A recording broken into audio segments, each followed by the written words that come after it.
ఈరోజు రెసిపీ షాహీ పాలక్ పన్నీర్. ఇది చాలా టేస్టీగా ఉంటుంది, డిఫరెంట్ రెసిపీ. సో దానికోసం ముందుగా పన్నీర్ని మనం కట్ చేయకుండా అలాగే ఆయిల్ కానీ గీలో ఫ్రై చేసి కట్ చేసి ముక్కలు చేసుకోవాలి. పాలకూర కాడలు తీసేసి హాఫ్ బాయిల్ ఒక 5 minutes ఉడికించి మిక్సీలో వేసి పేస్ట్ చేసుకోవాలి. కొద్దిగా బటర్ కానీ ఆయిల్ కానీ వేసి జీలకర్ర కొన్ని మిరియాలు వేయాలి. అలాగే 4 లవంగాలు, ఒక 2 ఇలాచి, దాల్చిన చెక్క వేయాలి. 2 బిర్యానీ ఆకులు, 2 ఎండుమిర్చి వేయాలి.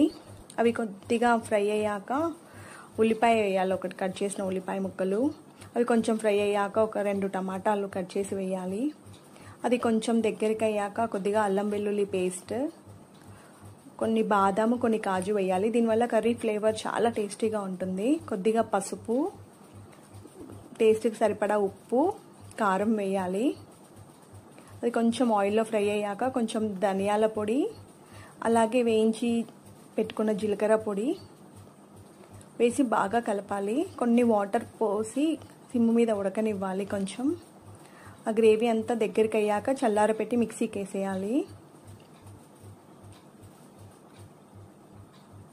ఇప్పుడు ఒక ప్యాన్లో కొంచెం ఆయిల్ కానీ నెయ్యి కానీ వేసి మనం రెడీగా పెట్టుకున్న పాలకూర పేస్ట్ వేయాలి. అవి ఒక 2 minutes అయ్యాక అలాగే మనం రెడీగా పెట్టుకున్న టమాటా పేస్ట్ ఉంది కదండి, అది కూడా వేయాలి. మంచిగా దగ్గరికి కానివ్వాలి. దగ్గరికి అయ్యాక మనం వేయించి పెట్టుకున్న పన్నీర్ ముక్కలు కట్ చేసి వేసుకోవాలి. కొంచెం దగ్గరికి కానివ్వాలండి. అంతే, ఆల్మోస్ట్ కర్రీ రెడీ. ఇది చపాతీతో కానీ రైస్తో కానీ సూపర్గా ఉంటుంది.